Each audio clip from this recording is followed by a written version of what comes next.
गायत्री महामंत्र। ओम भूर्भुवः स्वः तत्सवितुर्वरेण्यं भर्गो देवस्य धीमहि धियो यो नः प्रचोदयात्। तो कल तो मैंने आपको कुछ सिलेबस लिखवाया था, किस पे डिस्कस करेंगे। आज कुछ चीज़ें और जोड़ लीजिए, डिस्कस करने का एरिया जो है और भी देख लीजिए। एक तो सुप्रीम कोर्ट पे, जुडिशरी पे हम बात कर ही रहे थे, तो उसी में जोड़ दीजिए 75 years of supreme court. Supreme court को 75 ईयर्स हो गए, तो इसलिए जुडिशरी का और सुप्रीम कोर्ट का स्पेशल क्वेश्चन बन सकता है। 75 years of NCC, national cadet corps. NCC के 75 ईयर्स हुए हैं, तो उससे जुड़ा हुआ क्वेश्चन हो सकता है। ये सब पॉलिटी वाले सेक्शन में ही आएंगे। तो एनसीसी का 75 ईयर्स।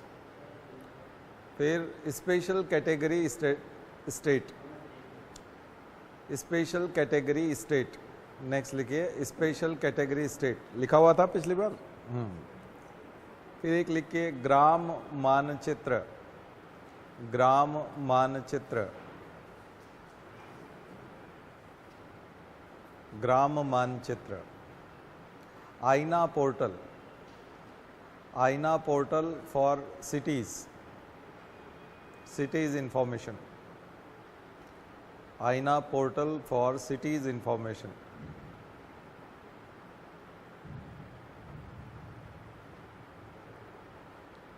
फिर लिखिए caste based reservation, caste based reservation, क्योंकि अभी मराठा, महाराष्ट्र में मराठा आरक्षण मिला है 10%, और वो कास्ट बेस्ड मिला है। तो कमीशन की रिपोर्ट भी थी और सरकार ने विधेयक बिल ला करके बकायदा एक्ट बना करके रिजर्वेशन दिया। क्या होगा वो एक अलग मसला है, लेकिन कास्ट बेस्ड रिजर्वेशन। फिर देखिए लोकायुक्त बिल, लोकायुक्त का नया बिल आया है महाराष्ट्र में, लोकायुक्त बिल। फिर telecommunication act 2023, telecommunication act 2023।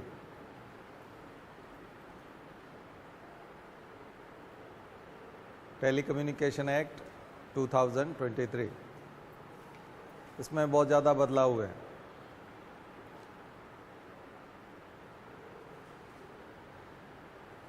RNI change हुआ है, registrar of newspaper of India. तो आरएनआई चेंज होकर के पीरियोडिकल्स एक्ट है, publication of periodicals, publication of periodicals act.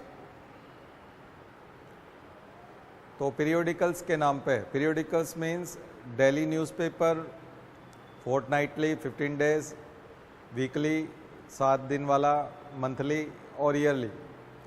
तो इन सबको पीरियोडिकल्स बोलते हैं, अलग अलग समय पे छपने वाले, अलग अलग समय के लिए छपने वाले।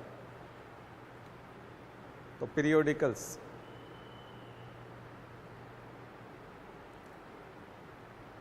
एक गाइडलाइन आई है कि जो एमएलए हैं, एमपीज हैं, इनकी हियरिंग फास्ट होनी चाहिए, फास्ट ट्रैक टाइप होनी चाहिए,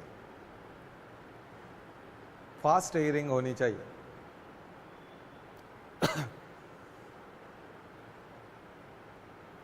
तो इसके ऊपर एक नोट बनाना है, एक fast track court, fast track court पर नोट बनाना है।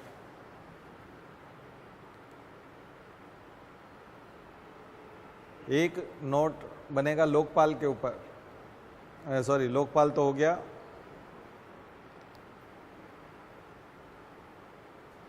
लोकपाल तो लोकपाल लोकायुक्त वाला तो एक साथ हो जाएगा।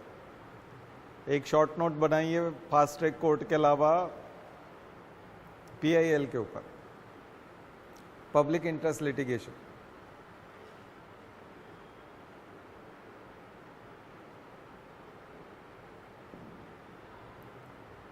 एक ब्रैकेट में लिख लीजिए ADR and other ADR, alternate dispute resolution, alternate dispute resolution, ADR.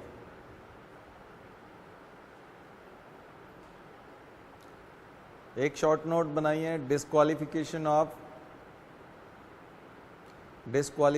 Of MPs, member of parliament. पहले पढ़ा चुका हूं मैं, लेकिन उसको अच्छे से करना है, करंट अफेयर्स के हिसाब से तैयार करना है कि इस साल डिस्क्वालिफिकेशन किस किस का हुआ, क्यों हुआ।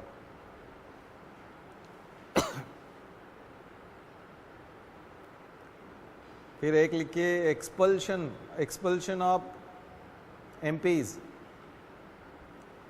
संसद से बाहर निकालना, एक तरह से उनको सस्पेंड कर देना, एक्सपेल कर देना,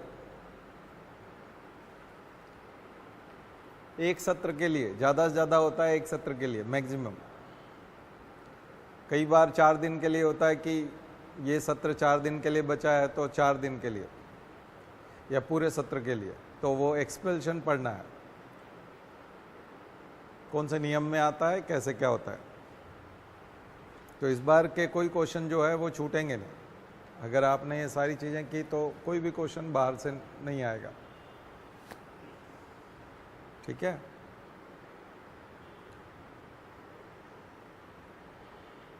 और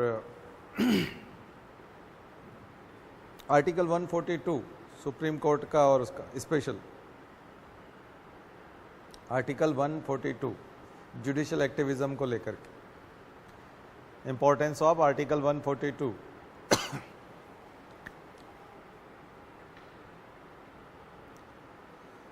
complete justice, concept of complete justice, concept of complete justice, ये चर्चा में रहा है।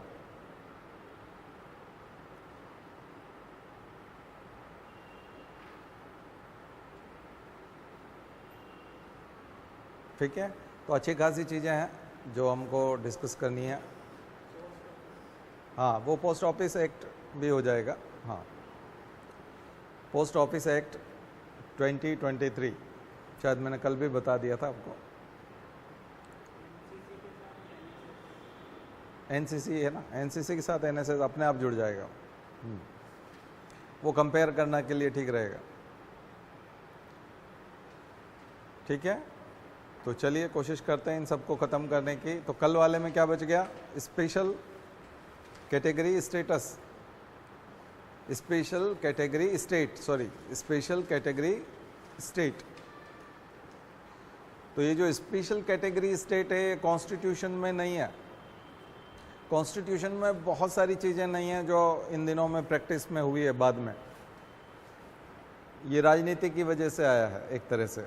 तो स्पेशल कैटेगरी स्टेट ऐसे राज्यों को देते हैं, अभी 11 राज्यों के पास है ये स्पेशल कैटेगरी स्टेट। रिसेंटली जो मिला है वो है तेलंगाना। तेलंगाना को हाल ही में स्पेशल कैटेगरी स्टेट दिया है। और इस साल बहुत ज़्यादा डिमांड हुई थी बिहार की तरफ से, इसलिए ये न्यूज़ में है कि बिहार जो है वो स्पेशल कैटेगरी स्टेट मान रहा है। जनरली आप देखेंगे तो स्पेशल कैटेगरी स्टेट देने का ये जो प्लान है, ये 5 ईयर प्लान के उससे आया हुआ है और गाडगिल मुखर्जी फार्मूला के आधार पे दिया जाता है। गाडगिल मुखर्जी फार्मूला, और उसमें ये है कि special geographical terrain, border countries के sharing borders with neighbouring countries,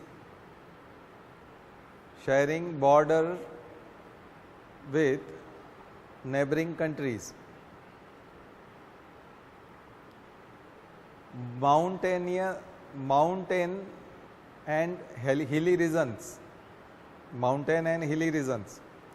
अब ऐसी जगह पे उनकी इकोनॉमी जो है वो, इसलिए आप देखोगे तो नॉर्थ ईस्ट के अधिकांश राज्यों को ये मिला हुआ है स्पेशल कैटेगरी स्टेट। इसके अलावा उत्तराखंड को है।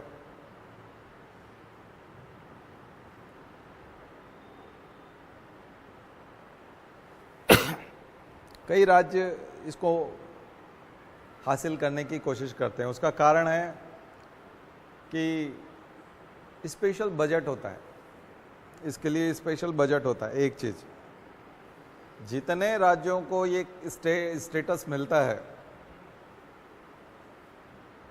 ये स्पेशल कैटेगरी मिलती है, स्टेटस नहीं बोलेंगे, स्टेटस अलग चीज है। स्पेशल स्टेटस जो है वो कॉन्स्टिट्यूशन में है 371, वो अलग चीज है। स्पेशल स्टेटस की बात करेंगे तो वो अलग है। स्पेशल कैटेगरी, स्पेशल कैटेगरी विशेष स्थिति यानी स्पेशल स्टेटस कॉन्स्टिट्यूशनल प्रोविजन है और वो 371 में है। 370 एब्रोगेट हो गया अभी, तो 370 का एब्रोगेशन भी सिलेबस में डाल दीजिएगा।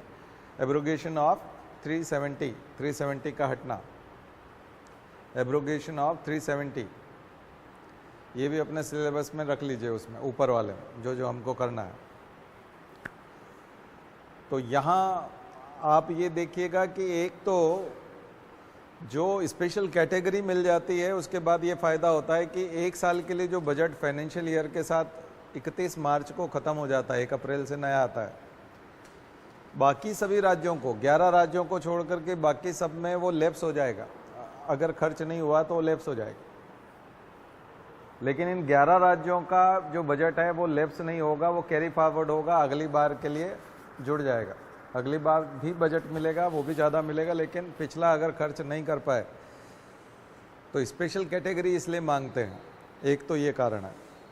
दूसरा, जहाँ सेंट्रली स्पॉन्सर्ड स्कीम होती हैं, कोर स्कीम्स होती हैं, और 50-50 का और 60-40 का शेयर होता है। 60-40 मतलब 60 सेंटर देता है, 40 स्टेट देता है, या 50-50 दोनों देते हैं। इसमें 90-10 का शेयर होता है, 90 सेंटर देता है। अगर स्पेशल कैटेगरी है तो 90% 90-10 का होगा, यानी खर्च का जो भी स्कीम का जो स्पॉन्सरिंग है वो 90% कौन करेगा? सेंटर करेगा। तो ये सारे फायदे हैं, इसलिए स्पेशल कैटेगरी मांगा जाता है। ठीक है। और इसकी डिमांड रहती है कि हमारे यहाँ बहुत प्रॉब्लम है, इंडस्ट्रियल डेवलपमेंट नहीं है, इकोनॉमी ठीक नहीं है, अनएम्प्लॉयमेंट बहुत ज़्यादा है, टैक्स कलेक्शन उतना अच्छा नहीं है, और जो डिवोल्यूशन होता है उसको ठीक से हम लोग नहीं कर पाते, इसलिए आप स्पेशल कैटेगरी में डाल दीजिए। तो ये बड़ी राजनीति होती है। अगर आप रूलिंग पार्टी का, अगर सेंटर में जो रूलिंग पार्टी है अगर उसी का स्टेट में भी अगर है तो उसके चांस ज़्यादा बनते हैं। तो पॉलिटिसाइजेशन भी होता है इसका, तो पॉलिटिक्स भी है। तो बहुत सारी चीज़ें हैं स्पेशल कैटेगरी से जुड़ी। तो ये पढ़िए, मैंने इंटरेस्ट जगाने के लिए आपको कुछ फैक्ट्स बता दिए, बाकी उसकी लिस्ट देखिए और थोड़ा सा शॉर्ट नोट बनाइए। ठीक है, चलिए अगला वाला देखते हैं। कौन सा बताया था शुरू में हमने, और कल वाले में कुछ बचा है क्या? हाँ, फाइनेंशियल इंस्टीट्यूशंस की बात आई थी। तो दरअसल पीआरआईज को और फाइनेंशियली हेल्प करने के लिए सरकार ने और ज़्यादा एम्पावरिंग किया है, कोशिश की है कि ज़्यादा से ज़्यादा। अभी जो सबसे बड़ा कंस्ट्रेंट आता है वो यही है कि फाइनेंशियल जो लेक्यूना है वो दिक्कत है, और उस दिक्कत के दोनों तरफ से कारण है। इधर से डिवोल्यूशन नहीं हो रहा है, स्टेट फाइनेंस कमीशन भी केवल 8 राज्यों ने बनाए हैं, बाकी ने स्टेट फाइनेंस कमीशन भी नहीं बनाए, और प्रॉपर डिवोल्यूशन नहीं होता है, और इतने रिसोर्सेज नहीं हैं, और नया टैक्स लगाने की क्षमता पीआरआईज में नहीं है। पंचायती राज इंस्टीट्यूशन नए टैक्स लगा सकते हैं, लेकिन वो नहीं कर पा रहे हैं। तो कई तरह की प्रॉब्लम है उसमें। एक तो कैपेबिलिटी भी की दिक्कत भी है कि वो लोग कैपेबल नहीं है। दूसरी चीज़ करप्शन बहुत है, करप्शन का तो इस मुद्दे पर काफ़ी चर्चा हो रही है कि पीआरआईज जो हैं वो वाकई में जो डेमोक्रेटिक डिसेंट्रलाइजेशन जिसको कहा गया था, अगर उनके पास पैसा ही नहीं है तो वो काम कैसे करेंगे। तो इसके ऊपर चर्चा कीजिएगा और इसका शॉर्ट नोट बनाइएगा कि राज्य वित्त आयोग क्या होता है, स्टेट फाइनेंस कमीशन का काम क्या है, अधिकांश राज्यों ने स्टेट फाइनेंस कमीशन क्यों नहीं बनाए हैं, 73rd अमेंडमेंट आने के इतने साल बाद भी पंचायती राज इतना सफल क्यों नहीं हो पाया, आखिर फाइनेंस में कहाँ प्रॉब्लम आ रही है, कौन कौन सी दिक्कतें हैं। तो जो चैलेंजेस है, देखिए सिविल सर्विसेज में मेंस में लिखने के लिए सिविल सर्वेंट को असली में भी फील्ड में काम करने के लिए चैलेंजेस पता होना चाहिए। इनका सारा फोकस चुनौतियों पे होना चाहिए कि चुनौतियां क्या है, आखिर फील्ड में रूरल एरिया में चुनौतियां क्या है, ग्रामीण क्षेत्र में चुनौतियां क्या है, क्यों सफल नहीं हो पाता है, ऐसे क्या चैलेंजेस हैं। और जब आप चैलेंजेस को पता कर लेंगे तो अपने आप डीएम का काम समझ में आ जाएगा कि कलेक्टर को, एसडीएम को करना क्या है, कि आखिर उसे करना क्या होगा। तो खास करके उनको जो है सोशल सेक्टर पे ध्यान देना है, और सोशल सेक्टर में खास करके जो उनको देखना है, देखिए दो तरह की चीज़ें हैं, एक इंफ्रास्ट्रक्चर फिजिकल इंफ्रास्ट्रक्चर है और दूसरा है सोशल इंफ्रास्ट्रक्चर। तो पंचायती राज इंस्टीट्यूशन को सोशल इंफ्रास्ट्रक्चर पे ध्यान देना है, और सोशल इंफ्रास्ट्रक्चर ये है hospitals, educational institutions like schools and colleges, ये जो हैं ये सोशल इंफ्रास्ट्रक्चर है। पब्लिक सर्विस, पब्लिक सर्विस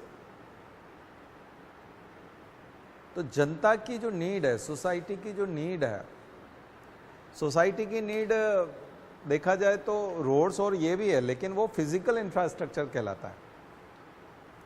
हम बात करेंगे सोशल इंफ्रास्ट्रक्चर की। तो सोशल इंफ्रास्ट्रक्चर के लिए वो रिसोर्सेज और कैसे ज़्यादा जुटा सकता है, कैसे पब्लिक पार्टिसिपेशन को जो है वो बिल्कुल सेंट्रल आइडिया बनाया जा सकता है। तो ये आपको उस पर ज़्यादा देखना है। नेक्स्ट बताओ।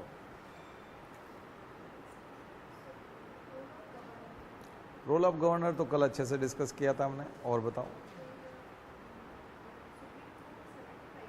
हाँ, सुप्रीम कोर्ट 75 ईयर्स तो कल हमने शुरू तो कर दिया था, और जुडिशरी पे काफ़ी सारी, आज आर्टिकल 142 पे भी कर लीजिएगा कि आखिर कल मैंने आपको कोर्ट के काम बताए थे कि आखिर सुप्रीम कोर्ट का या जुडिशरी का काम क्या है। तो एक तो है कि उसको सेफगार्ड देना है फंडामेंटल राइट्स को। सबसे पहले तो ये है कि वो कॉन्स्टिट्यूशन को प्रोटेक्ट करता है, कॉन्स्टिट्यूशन को प्रोटेक्ट करता है, लॉ को इंटरप्रेट करता है, या कॉन्स्टिट्यूशन के लॉ को इंटरप्रेट करता है और कॉन्स्टिट्यूशन को प्रोटेक्ट करता है। तो protection of constitution, interpretation of constitutional law and statutory law, interpretation of constitutional law और स्टैट्यूटरी लॉ। कॉन्स्टिट्यूशनल लॉ को इंटरप्रेट करना मतलब प्रोटेक्शन ऑफ कॉन्स्टिट्यूशन। 142, ये सब 142 का पार्ट है, आर्टिकल 142। और स्टैट्यूटरी लॉ को प्रोटेक्ट करना मीन्स जुडिशियल रिव्यू, कल बताया था आप, जुडिशियल रिव्यू। जुडिशियल रिव्यू भी कॉन्स्टिट्यूशन में कहीं पे भी मेंशन नहीं है, ध्यान रखिए, ये भी प्रैक्टिस से आया है। आर्टिकल 13 कहाँ से ओरिजिनेट हुआ है? आर्टिकल 13, वहाँ से निकला है जुडिशियल रिव्यू। कल आपको बताया था जुडिशियल रिव्यू और फिर जुडिशियल एक्टिविज्म। जुडिशियल एक्टिविज्म का सबसे बेस्ट एग्जाम्पल है विशाखा गाइडलाइन, कर्तव्य स्थल पर महिलाओं का यौन शोषण, sexual harassment at work place. तो वर्क प्लेस पर सेक्सुअल हैरासमेंट ना हो, इसके लिए एग्जीक्यूटिव्स ने कुछ नहीं किया, लेजिस्लेचर ने कुछ नहीं किया, तो ये खाली एरिया था, क्योंकि फंडामेंटल राइट्स को, ह्यूमन राइट्स को अगर ह्यूमन राइट्स और फंडामेंटल राइट्स को लोगों तक पहुंचाना है, ज़्यादा से ज़्यादा लोग ह्यूमन राइट्स और फंडामेंटल राइट्स का फ़ायदा उठा सकें, अगर ऐसा कुछ करना है तो उसके लिए सुप्रीम कोर्ट को तो आगे आना ही होगा, क्योंकि लेजिस्लेचर कई बार उसका ख्याल नहीं रख पाएगा। ऐसे में सुप्रीम कोर्ट ने पहली बार जो है खुलकर के गाइडलाइन बनाई, उसको बोलते हैं हम लोग विशाखा गाइडलाइन, सबसे बेस्ट एग्जाम्पल। उसको आप जुडिशियल ओवररीच नहीं कह सकते, क्योंकि वो महिलाओं की आवश्यकता थी। उसको जुडिशियल ओवररीच भी नहीं कह सकते, एडवेंचरिज्म तो किसी भी हालत में नहीं कह सकते। देखिए, कुल मिलाकर के मैंने इसमें एक बताया आइडिया ऑफ कंप्लीट जस्टिस। तो कंप्लीट जस्टिस दिलाने के लिए सुप्रीम कोर्ट अकाउंटेबल है। आपके यहाँ पे भी घर में यदि किसी के पास अगर आप अकाउंटेबिलिटी फिक्स करोगे तो फिर उसके पास पावर और राइट्स अपने आप आ जाएंगे। अगर आप कहोगे कि आप अकाउंटेबल हो कि एक भी व्यक्ति यहाँ से नहीं गुजरेगा या सारे लोग जूते चप्पल यहाँ उतारेंगे, इसकी जिम्मेदारी तुम्हारी है। अगर ये जिम्मेदारी आपने फिक्स की है तो आप ये नहीं कह सकते कि आप बहुत ज़्यादा पावर का मिसयूज कर रहे हो या ओवररीच कर रहे हो, एडवेंचर पे निकले हो। क्योंकि आपने जिम्मेदारी दी है कि जूते चप्पल यहाँ उतारेंगे, इसका मतलब अब मुझे ये पावर है कि मैं यहाँ जूते चप्पल उतरवाऊँ, और उसके लिए मुझे सख्ती भी करनी पड़ेगी, यानी कि उसको आप ओवररीच नहीं कह सकते। तो सुप्रीम कोर्ट को जब हम बोलते हैं कि आपको जस्टिस का ख्याल रखना है, जस्टिस डिलीवर करना है, लोगों में ट्रस्ट बिल्ट हो, लोगों में विश्वास पैदा हो न्यायपालिका के प्रति, लोकतंत्र के प्रति, तो एग्जीक्यूटिव तो कई बार लालची हो जाते हैं, करप्ट हो जाते हैं, वो तो कानून से डेविएट हो जाते हैं। लेजिस्लेचर कई बार समय पे सत्र ही चल नहीं रहा, तो लेजिस्लेचर तो वैसे भी जब तक मॉनसून सेशन नहीं है, बाकी समय में तो लेजिस्लेचर वैसे भी काम नहीं कर रहा होता है। लेकिन जुडिशरी तो आपको मालूम है आधी रात को भी न्याय देती है, रात को 12 बजे भी कोर्ट खुल सकता है अगर इमरजेंसी है तो वो कानून की रक्षक है, न्याय की रक्षक है। और जब आप उससे न्याय की बात करते हो, और खास करके article 14 equality before law, equality before law and equal protection of law, दो कॉनोटेशन आते हैं, एक नेगेटिव एक पॉजिटिव। इक्वलिटी बिफोर लॉ, कानून के सामने सब बराबर हैं, ये नेगेटिव कॉनोटेशन है, कानून के सामने सब बराबर हैं। और इक्वल प्रोटेक्शन ऑफ लॉ, कानून का संरक्षण समान रूप से उपलब्ध है, कानून समान रूप से सबको संरक्षित करता है, इक्वल प्रोटेक्शन ऑफ लॉ। तो ये जो दोनों चीज है, ये बेसिक चीज है 14, और ये कंप्लीट जस्टिस की ओर ले जाता है। और ये अगर कंप्लीट जस्टिस की ओर ले जाता है तो फिर पावर अपने आप आ जाता है जुडिशरी के पास में, उसी को हम जुडिशियल एक्टिविज्म कहते हैं। तो जुडिशरी पावर किससे ले रही है? कॉन्स्टिट्यूशन से। कॉन्स्टिट्यूशन, मैंने पहले भी बताया था कि लेजिस्लेचर में और एग्जीक्यूटिव में जो काम करते हैं उससे ज़्यादा सैलरी जुडिशरी वालों की होती है। जुडिशियल ऑफिसर्स यानी कि जितने भी जजेस हैं उनकी सैलरी ज़्यादा है। उसका कारण ये है कि ये सीधे सीधे सिविल, खास करके सिविल सर्वेंट्स है, क्योंकि ये सीधे सीधे पावर जो ले रहे हैं, कहाँ से ले रहे हैं? कॉन्स्टिट्यूशन से, और फर्स्ट हैंड जस्टिस दिलाने का काम कर रहे हैं। तो जस्टिस को सुनिश्चित करना, जस्टिस डिलीवर करना, और जस्टिस दिया जा रहा है और कंप्लीट दिया जा रहा है, आधा अधूरा नहीं और डिले नहीं है। क्योंकि justice delayed is justice denied कहा गया कि जस्टिस अगर देर से मिल रहा है तो देर से मिलने वाला न्याय नहीं मिलने के बराबर है, न्याय नहीं मिल रहा है इसका मतलब। तो देरी नहीं होना चाहिए, और जस्टिस होता हुआ भी दिखना चाहिए, होता हुआ भी दिखना। अगर जस्टिस मिल रहा है तो फिर होता हुआ दिखना भी चाहिए।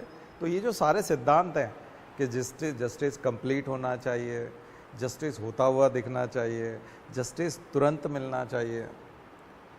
अगर आप ये सारी जिम्मेदारी दे रहे हैं तो ये जिम्मेदारी तो आपने जुडिशरी एग्जीक्यूटिव पे तो नहीं दी है, लेजिस्लेचर को तो नहीं दी है। तो हमारे जो डेमोक्रेसी के जो दो स्तंभ हैं उनको तो आप ये नहीं बोलते हैं, और सारी की सारी अकाउंटेबिलिटी आप फिक्स करते हैं कि जुडिशरी को देना होगा। तो फिर जुडिशरी के पास पावर होगा ना, तभी तो वो दे पाएगी। तो अपने आप उसमें एक अथॉरिटी आती है, उसमें अपने आप एक पावर आता है। और ये जो बाउंड्रीज हैं कि यहाँ तक जुडिशरी की लिमिट है और यहाँ से एग्जीक्यूटिव और लेजिस्लेचर की लिमिट है, ये बड़ी ब्लर बाउंड्री है, बहुत ही ब्लर है, साफ साफ स्पष्ट नहीं है।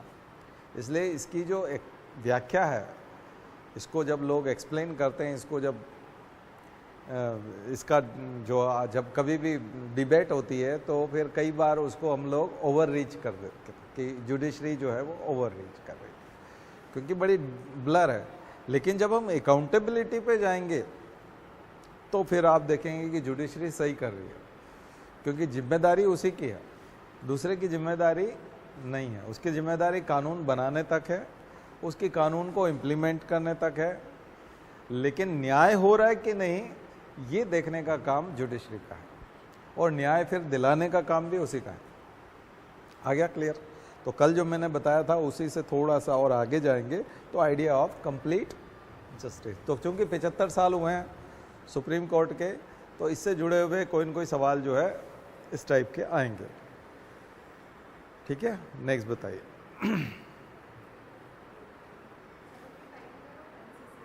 हाँ, 75 ईयर अगेन एक और क्वेश्चन आएगा। एनसीसी तो नेशनल कैडेट कोर, इसका परिचय होना चाहिए। और 75वां साल मनाया जा रहा है नेशनल कैडेट कोर का। हृदयनाथ कुजरू ने स्थापना की थी 1948 में। नेशनल कैडेट कोर एक्ट बना था, अधिनियम हुआ था, और नेशनल कैडेट कोर जो था वो एक्ट के माध्यम से बनाया गया था। स्टूडेंट्स में, खास करके स्टूडेंट्स में, युवाओं में, यूथ में राष्ट्रभक्ति जगाना, डिसिप्लिन लेकर। तो इसका जो मोटो माना जाता है एनसीसी का, वो माना जाता है unity and discipline. Unity and discipline. आप लोगों ने में अगर किसी ने एनसीसी लिया है और स्कूल में, कॉलेज में कभी आप परेड में गए हों, उसकी ट्रेनिंग में गए हों, तो बहुत सारे कैंप होते हैं, आरडीसी तक होता है। तो हम लोगों ने बहुत कैंप अटेंड किए हैं एनसीसी के, जूनियर डिवीज़न में भी, सीनियर डिवीज़न में भी। और कॉलेज में जो होता है ग्रेजुएशन के दौरान बी सर्टिफिकेट, सी सर्टिफिकेट, और स्कूल लेवल पे होता है ए सर्टिफिकेट। तो 13-14 साल के बाद में 9th का जो बच्चा होता है, 9th-10th में, वो ए सर्टिफिकेट करता है। और ये junior division, senior division, directorate हैं पूरे देश में, बहुत सारे डायरेक्टोरेट हैं, निदेशालय, एनसीसी के निदेशालय हैं, और बहुत तरह की community service, civil services, civil नहीं बल्कि एनजीओ की तरह काम करता है। सेवा का काम बहुत करते हैं। कोविड के समय में भी बहुत किया था, कारगिल के समय में सेना के साथ मिलकर के बहुत सारा सपोर्टिंग काम किया। 62 के वॉर में, 71 के वॉर में भी एनसीसी ने काम किया।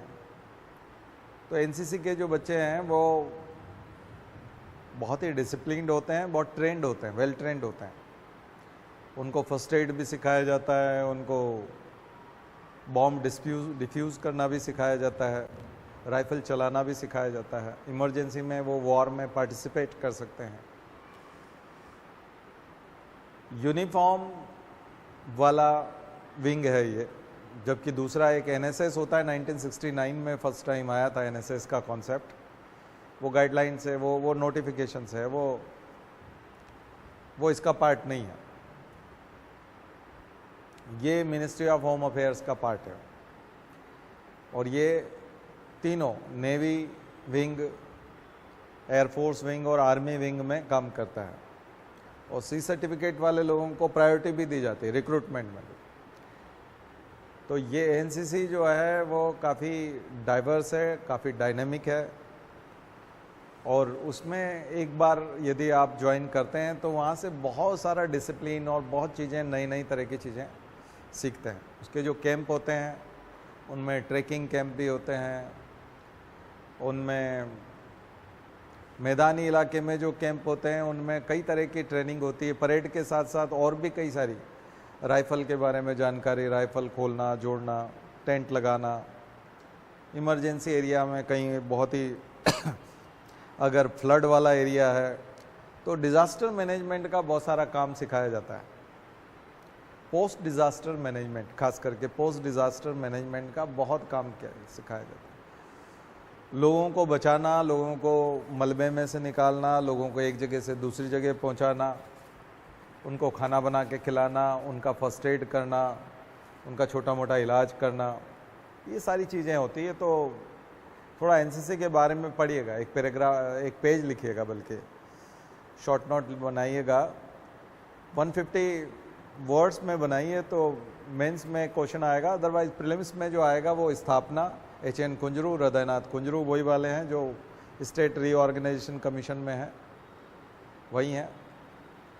NSS जो है वो भी वैसा ही है, लेकिन NSS थोड़ा सा विदाउट एक तरह से यूनिफॉर्म नहीं होता, उसमें सिंपल होता है। और स्कूल कॉलेज के बच्चे उसमें भी कम्युनिटी सर्विस करते हैं, लेकिन इनकी सर्विसेज दूसरी होती हैं, थोड़ी सी आर्मी और उससे कोई सेना से उस तरह का डिसिप्लिन इसमें नहीं है। इसके अलावा बहुत सारी एक्स्ट्रा करिकुलर एक्टिविटीज़ इनमें बच्चे सीखते हैं, पर्सनालिटी डेवलपमेंट होता है। तो ये चीज़ है, तो इसका ज़रूर नोट्स बनाइएगा। और बताइए।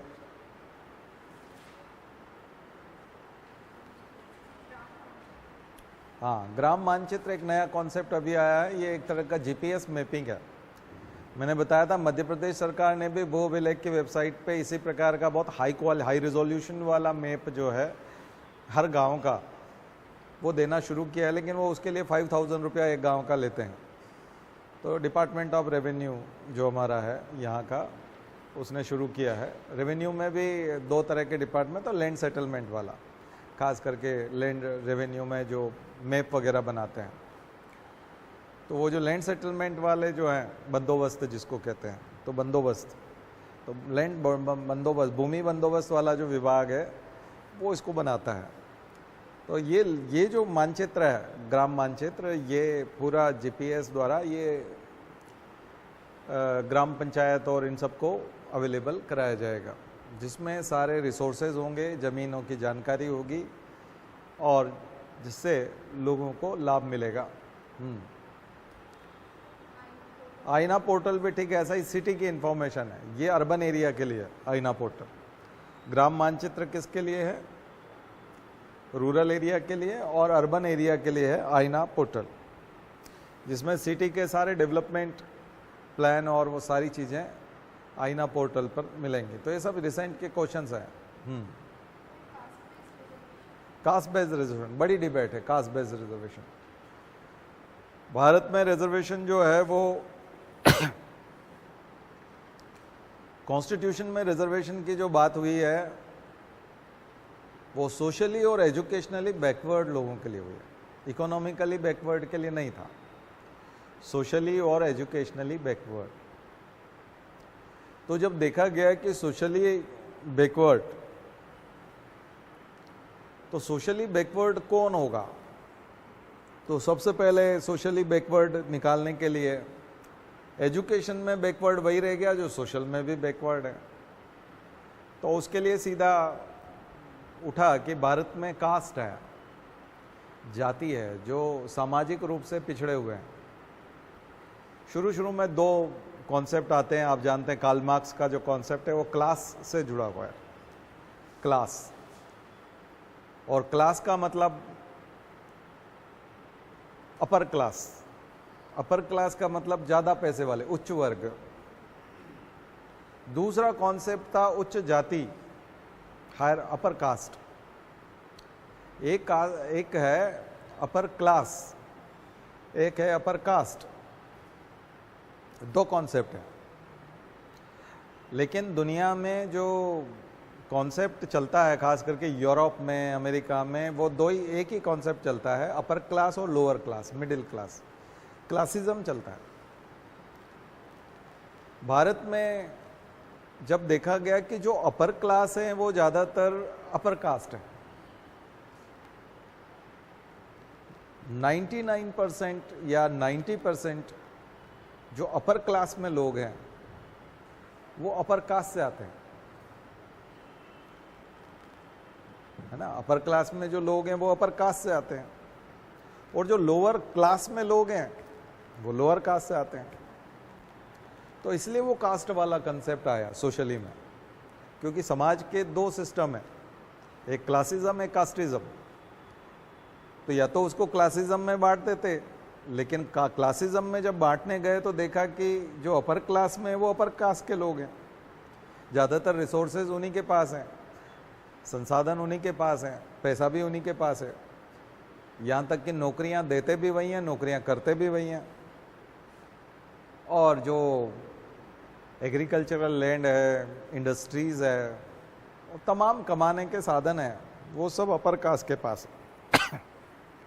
लेकिन धीरे धीरे धीरे जब कॉन्स्टिट्यूशन में ये सोशली और इकोनॉमिकली बैकवर्ड लोगों को एफर्मेटिव एक्शन, इसको बोलेंगे एफर्मेटिव एक्शन, रिजर्वेशन को क्या बोला जाता है, एफर्मेटिव एक्शन।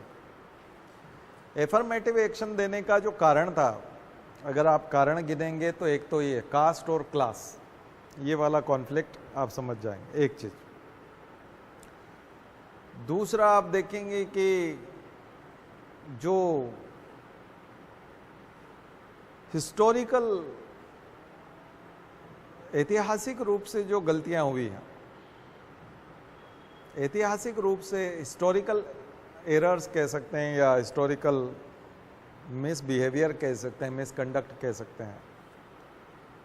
ऐतिहासिक रूप से कास्ट के आधार पर लंबे समय तक, 2000 सालों तक एक्सप्लॉयटेशन हुआ है, वो कास्ट के आधार पे हुआ है। और जिन लोगों ने एक्सप्लॉइट किया है वो अपर क्लास में आते हैं, अपर कास्ट में आते हैं, और जो एक्सप्लॉइट हुए हैं वो लोअर क्लास और लोअर कास्ट में आते हैं। लेकिन आपने देखा कि रिजर्वेशन को देते देते भी 75 साल हो गए, 75 ईयर, और इतने सालों में ये जो क्लास वाला सिस्टम है ये थोड़ा सा गड़बड़ा गया। अब कुछ लोअर कास्ट के लोग जो हैं वो मिडिल क्लास में और अपर क्लास में आए हैं, और इतने समय तक चूंकि कास्ट के बेस पर ही रिजर्वेशन दिया गया है, इसलिए कुछ कास्ट जो अपर कास्ट में आती थी वो अब अपर क्लास में नहीं रह गई, वो लोअर क्लास में पहुंच गई। अपर कास्ट होते हुए भी वो लोअर क्लास में पहुंच गई। और कुछ लोग, वो कुछ ही बता रहे हैं, 10% अपर कास्ट के लोग लोअर क्लास में चले गए, 10% लोअर क्लास के लोग, लोअर कास्ट के लोग मिडिल क्लास और अपर क्लास तक आ गए, क्योंकि एफर्मेटिव सेक्शन को होते हुए 75 साल हो गए, 75 ईयर में कुछ तो चेंज आएगा। इसलिए वो कॉन्सेप्ट आया EWS का, economically weaker section in general category. In general category मतलब जिन लोगों को किसी प्रकार का रिजर्वेशन का लाभ अभी तक नहीं मिला, ऐसे लोगों में जो बहुत ही पिछड़े रह गए हैं, वो भी तो सोशली और एजुकेशनली बैकवर्ड हो गए हैं, वो भी सोशली। तो मराठा लोग जो थे, शिवाजी के वंशज, तो शिवाजी महाराज के परिवार के जो लोग हैं, शिवाजी की जाति के जो लोग हैं, एक समय में शासक थे, एम्परर थे, लेकिन उनके जो रिसोर्सेज हैं वो समय के साथ खत्म हो गए। पहले वो किलों की रक्षा करते थे, किलों की पहरेदारी करते थे, किले बनाते थे और जनता से टैक्स लेते थे। देश आज़ाद होने के बाद टैक्स तो बंद हो गया, किले का कोई इंपॉर्टेंस बचा नहीं कि उसकी पहरेदारी करके कोई पैसा मिलेगा। तो लंबे समय तक, आज़ादी के बाद में खास करके जब देश आज़ाद हुआ और 1818 के बाद ही, क्योंकि आखिरी जो एंग्लो मराठा वॉर है वो 1818 का है, और बाजीराव सेकंड आप जानते हैं कि वो हार जाते हैं और फिर वो नाना साहब वहाँ चले जाते हैं, बिठूर और वो सब। इन सब चीज़ों के बाद आप देखते हैं कि मराठाओं की आर्थिक हालात बहुत कमज़ोर हो गए। मराठे अब उतने ताकतवर नहीं रहे आर्थिक रूप से। तो ऐसे में ठीक है कि उनका एक्सप्लॉइटेशन अनटचेबिलिटी के रूप में नहीं हुआ, ठीक है कि उनके साथ छुआछूत नहीं हुई, लेकिन आर्थिक रूप से तो वो बहुत कमज़ोर हो गए। तो जो शुक्र कमीशन था उनका, जिसने कि रिकमेंड किया कि इनको रिजर्वेशन दिया जाना चाहिए, और ये चर्चा हम इसलिए कर रहे हैं कि 2023 में रिजर्वेशन तो मिला ही है, महाराष्ट्र सरकार ने 10% रिजर्वेशन प्राइवेट सेक्टर में भी दिया, प्राइवेट सेक्टर में भी दिया। तो इसलिए चर्चा करना ज़रूरी है। मराठा का रिजर्वेशन दो तरह का है, इन गवर्नमेंट सेक्टर और प्राइवेट सेक्टर ऑल्सो। तो दोनों में मिला है रिजर्वेशन, और उनका तर्क है कि बहुत सारे इंफ्रास्ट्रक्चरल ऑर्गेनाइजेशनल चेंजेस आए हैं पिछले दिनों में,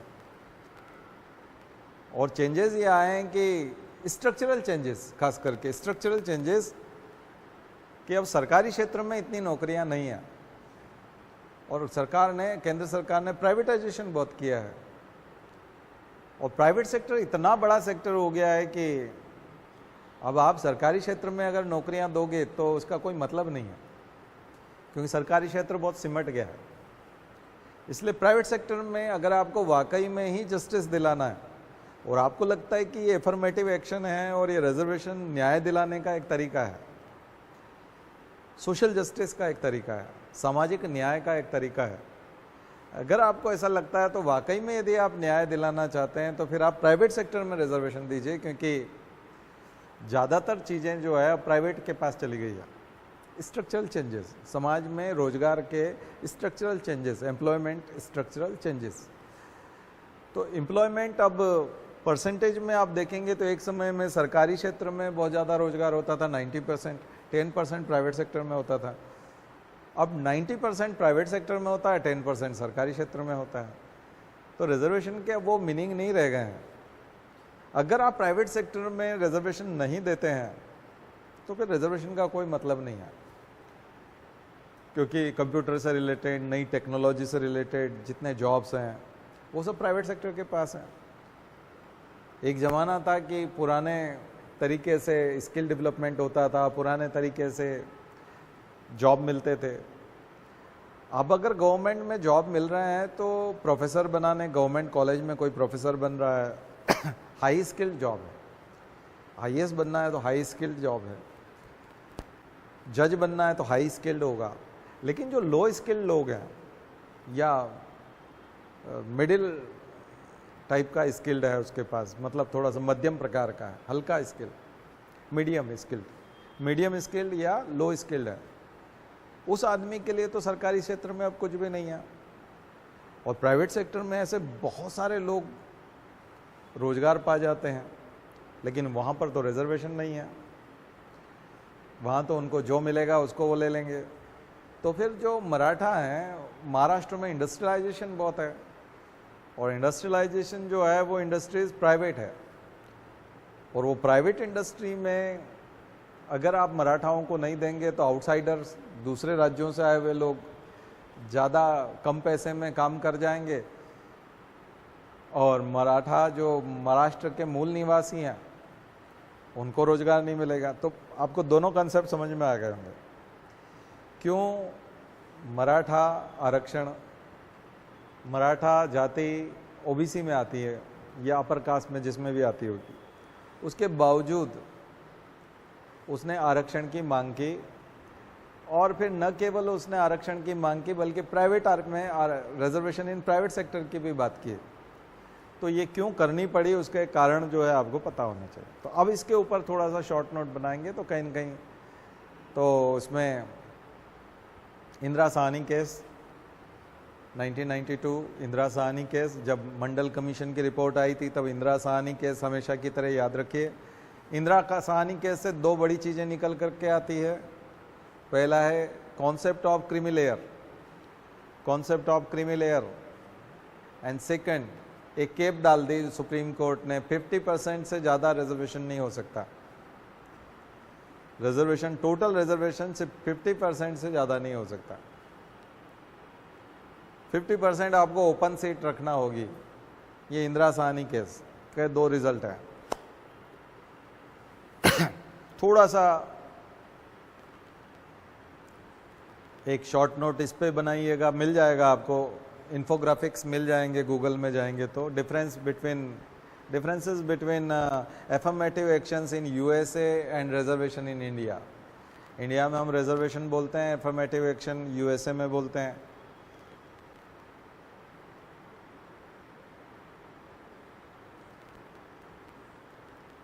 और कारण रिजर्वेशन क्यों दिया जाना चाहिए, मैंने क्लासिज्म कास्टिज्म आपको बता दिया। और wrong doings, historical wrong doings, जो भी हिस्ट्री में गलतियां हुई है उन्हें करेक्ट करने का एक तरीका है, एक तरह का। लेकिन इस बीच में और भी बहुत सारी चीज़ें हुई है जो मैंने अभी आपको बताया कि EWS का कॉन्सेप्ट क्यों आया, क्योंकि जो अपर क्लास हैं उनमें सारे के सारे लोग अपर कास्ट के अब नहीं बचे, या अपर कास्ट के लोग सारे अपर क्लास में नहीं हैं, कुछ लोग लोअर क्लास में। इसके अलावा कल्चरल चैलेंजेस भी हैं। पहले अपर क्लास या अपर कास्ट का मतलब जो था वो कल्चरली वो बहुत स्ट्रांग थे। तो जो अपर कास्ट है उनका कल्चर बहुत स्ट्रांग था, वो कल्चर में बिलीव भी करते थे, सांस्कृतिक, और उनको कॉपी करते थे लोअर कास्ट के लोग, इसलिए उसको बोलते थे संस्कृताइजेशन। M.N. श्रीनिवास की बुक है social change in modern India. तो social change in modern India में उन्होंने लिखा है संस्कृताइजेशन।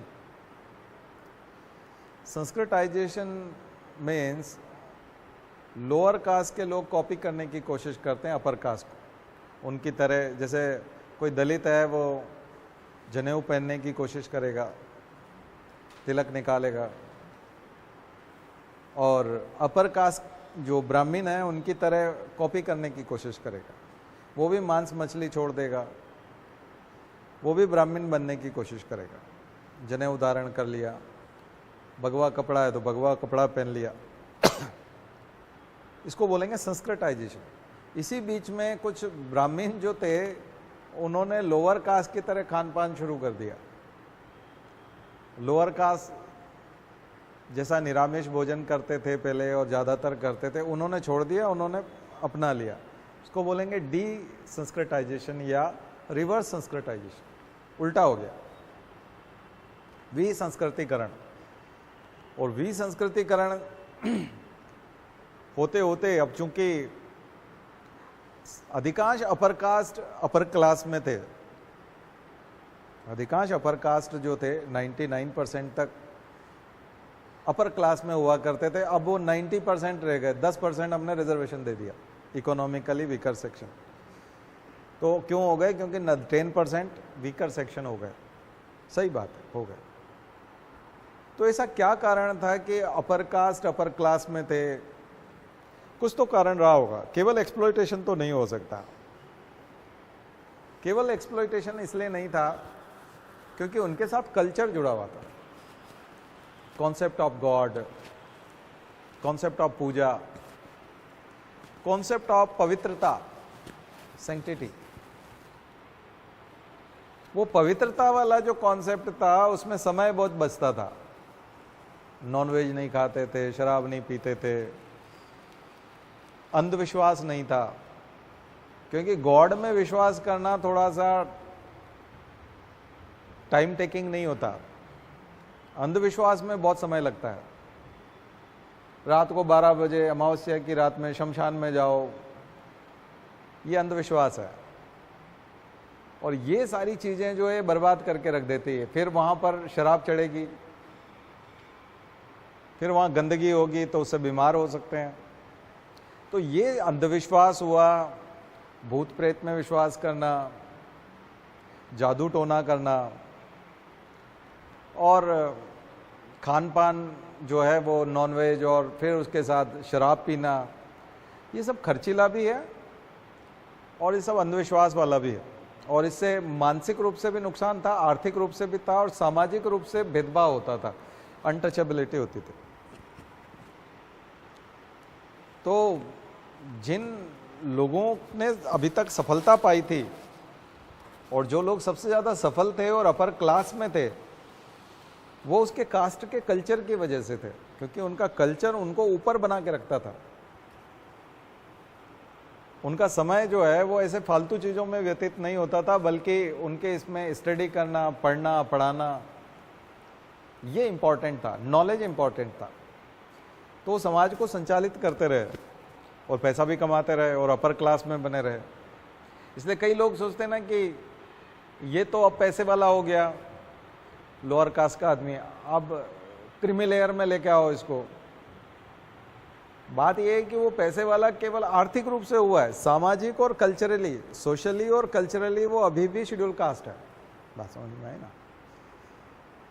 इसलिए जैसे किसी ब्राह्मण के जो नाना हैं, मामा हैं, दादाजी हैं, वो उसको बताएंगे श्वेत केतु की कहानी, वो उसको बताएंगे यम नचिकेता का संवाद, वो उससे उपनिषदों की बात करेंगे, वो उससे कथा कीर्तन की बात होगी, नरसिंह मेहता की बात होगी, वो किसी भजन को व्याख्या करके बताएंगे, वो तीर्थ स्थानों के बारे में बात करेंगे, रिलीजियस टूरिज्म के बारे में बात करेंगे, 12 ज्योतिर्लिंगों के नाम बताएंगे। तो उनका जो बातचीत करने का जो स्तर होता है वो जनरल स्टडी और हम जो पढ़ाई करते हैं उससे काफ़ी मैच करता है, कंपटीशन में उसको फ़ायदा होता है।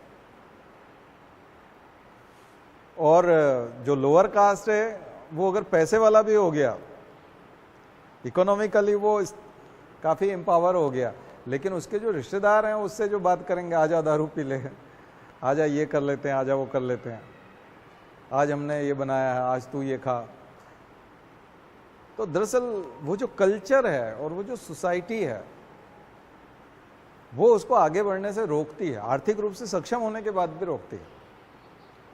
इसलिए जो संस्कृताइजेशन की बात होती है एम.एन. श्रीनिवास वाली, और वो जो मॉडर्न इंडिया में सोशल चेंज की बात करते हैं उस पर फोकस करना बहुत ज़रूरी है। इसलिए अगर आप एंथ्रोपोलॉजी और सोशियोलॉजी के इन कॉन्सेप्ट को अगर इधर नहीं समझते तो आपको वो समझ में नहीं आएगा, ठीक है ना?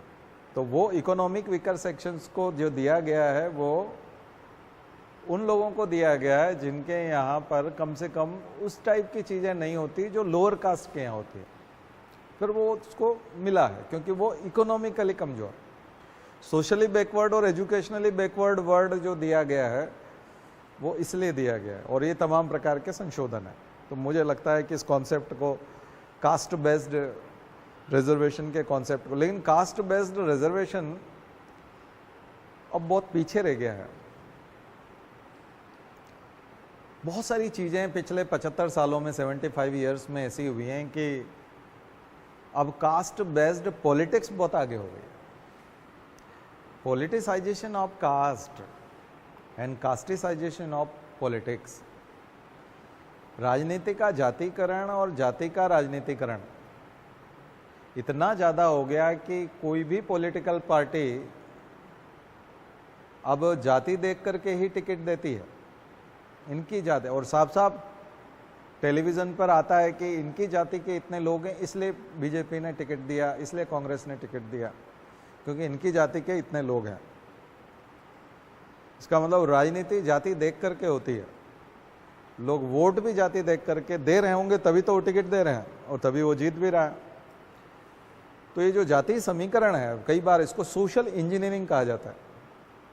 जाति देखकर पॉलिटिक्स में उतारना और फिर चुनाव जीत के मुख्यमंत्री या प्रधानमंत्री बन जाना, इसको कहा जाता है सोशल इंजीनियरिंग। यानी जोड़ना घटाना। इंजीनियरिंग क्या करती? काटने छाटने का काम करती, जोड़ने घटाने का काम करती है। एक तरह से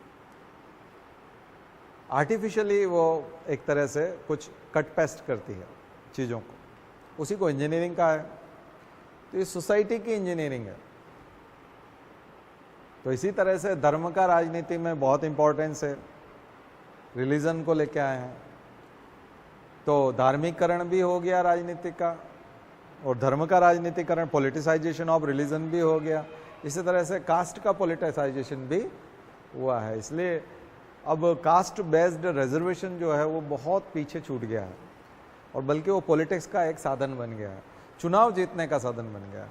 तो इसलिए अगर कोई जाति उठ खड़ी होती है और कहती है कि हमें रिजर्वेशन दो, तो उसके पीछे कहीं ना कहीं पॉलिटिक्स होती है, और पॉलिटिकल पार्टी ये देख रही होती है कि अगर हमने इनको रिजर्वेशन दे दिया तो इस बार हम लोग चुनाव जीत जाएंगे। तो अब वो केवल एफर्मेटिव एक्शन नहीं रहा, लोगों को रोजगार देने का माध्यम नहीं रहा, बल्कि वो क्या हो गया, अब वो राजनीति करने का माध्यम बन गया है। तो ये अच्छा खासा निबंध भी तैयार हो गया आपके लिए, मेंस का बहुत शानदार आंसर हो गया, शॉर्टकमिंग्स पता चल गई, चैलेंजेस पता चल गए, और अब वे फॉरवर्ड आप लिख सकते हो कि क्या टेकिंग फॉरवर्ड होगा, क्या आप आगे क्या करना चाहिए। तो ये सरकारों को, संसद को ऐसे कानून बनाना चाहिए कि लोक लुभावन नारे न दें, चुनाव में कम से कम जातियों को इस तरह से इस्तेमाल न करें, योग्यता देख करके, क्वालिफिकेशन देख करके इसको लागू करें। और कुछ बचा है ना? हाँ, लोकायुक्त बिल तो कॉमन है, तो उसको देख लीजिएगा। लोकायुक्त, कई राज्य ऐसे हैं जो लोकपाल और लोकायुक्त दोनों का एक साथ उन्होंने एक्ट बनाया है, लेकिन बहुत सारे राज्य ऐसे हैं जो अब जाकर के लोकायुक्त बना रहे हैं। कई राज्यों ने तो अभी भी नहीं बनाया लोकायुक्त, है ना। 1971 में सबसे महाराष्ट्र पहला राज्य था जिसने सबसे पहले लोकायुक्त बनाया था। लोकायुक्त तो स्टेट लेवल पे लोकपाल होता है, ओम्बड्समैन होता है। तो ओम्बड्समैन का जो कॉन्सेप्ट है ये स्कैंडिनेवियन कंट्रीज से निकल करके आया है, और वहाँ से फिर इंडिया में चलता है। तो हाँ जी, हाँ, एक्टिवेशन नहीं है। दूसरा मध्य प्रदेश ने 1986 में बना लिया था, 86 में आई थिंक। तो मध्य प्रदेश में तो है एक्टिव काफ़ी हद तक लोकायुक्त। और बताइए। हाँ, टेलीकम्युनिकेशन एक्ट बड़ा ब्रॉड है, उसमें वो जो spectrum 2G spectrum, 3G spectrum, 5G spectrum की बात आती है, वो भी इसमें आ गया है। और जो बहुत सारे एक्ट थे, IT एक्ट थे, उन सब एक्ट को मिला करके एक एक्ट बना दिया है, उसका नाम है टेलीकम्युनिकेशन एक्ट। टेलीग्राफ भी इसी में आ गया एक तरह से। तो जितना भी टेलीकम्युनिकेशन है वो इस एक्ट का पार्ट हो गया 2023 में। और कोशिश ये की गई कि वो सरकार ये चाहती कि हम इसमें ज़्यादा से ज़्यादा ट्रांसपेरेंसी, अकाउंटेबिलिटी लेके आएँ, लेकिन अभी भी बहुत सारी कमियां हैं, बुराइयां बहुत है इसकी। पढ़िएगा इसको, अच्छा सा नोट्स बनाइए। और बताइए। हो गया?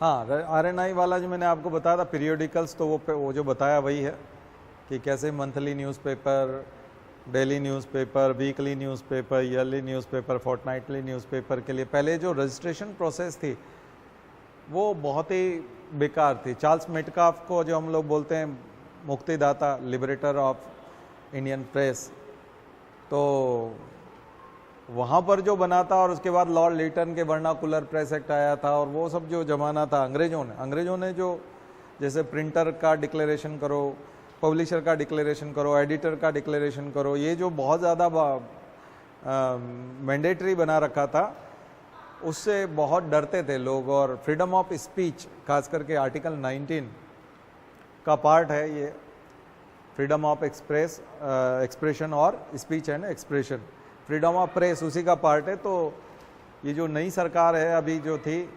अभी भी है, अभी तो एग्जिस्टिंग है, तो इसी ने जो है ये कानून बनाया है कि हम अब अंग्रेज़ों के ज़माने का वो कानून अब हम सरल कर रहे हैं, सब चीज़ें ऑनलाइन कर रहे हैं। किसी को न्यूज़पेपर निकालना है तो वो आसानी से निकाल सकता है, ऑनलाइन रजिस्ट्रेशन हो जाएगा और बहुत आसानी से आप न्यूज़पेपर निकाल पाएंगे। बस वही डिफेमेशन को ध्यान रखना पड़ेगा। और जो नया न्याय संहिता है उसमें थोड़ा जोड़ लीजिएगा। कल मैंने आपको क्रिमिनल एक्ट रिफॉर्म बताए थे, उसमें क्रिमिनल डिफेमेशन को जरूर लिखिएगा। क्रिमिनल डिफेमेशन, उसमें काफ़ी परिवर्तन हुए हैं। क्रिमिनल डिफेमेशन में बड़े चेंजेस आए हैं। क्रिमिनल डिफेमेशन में आपराधिक अवमानना, आपराधिक दरअसल डिफेम करना, किसी आदमी का नाम खराब करना, तो ये जो डिफेमेशन है क्रिमिनल वाला, सामने वाले को सजा होगी। तो राहुल गांधी के ऊपर डिस्क्वालिफिकेशन की कार्रवाई हुई थी मोदी नाम के ऊपर, और वो सब ये सब आएगा कि कोई जानबूझ करके किसी का नाम खराब करता है। तो पुराने प्री एग्जिस्ट जो लॉ था 500 के आसपास वाले जो भी डिफेमेशन के एक्ट हैं, जो भी सेक्शंस हैं आईपीसी में, तो वो नॉन कॉग्निजेबल ऑफेंस है, उस तरह का तो नहीं है लेकिन बेलेबल है, लेकिन 2 साल तक की मैक्सिमम उसमें सजा होती है। तो उसको थोड़ा सा पढ़ के नया वाला आप देखेंगे तो उसमें फ्रीडम ऑफ स्पीच को भी स्थान दिया गया है, क्योंकि फिर आप सब जगह डिफेम कर देंगे, डिफेमेशन की बात करेंगे तो फिर फ्रीडम ऑफ स्पीच कहाँ बचेगा। लेकिन भारत में इतने सारे चैनल हैं, यूट्यूब है, कोई कुछ भी बोल रहा है, तो आप ट्रू वाली चीज़ बोल सकते हैं, अनट्रू नहीं बोल सकते। जो सच नहीं है वो नहीं बोलना है, ट्रू वाला बोल सकते हैं। अगर किसी ने सही में कोई गलत काम किया और आप बताते हैं और वो बोलता है मेरा नाम खराब हो रहा है, तो ये आपने किया है इसलिए ये बोला जाएगा, है ना। इससे चाहे नाम खराब हो चाहे जो हो, उसका हम कुछ नहीं कर सकते।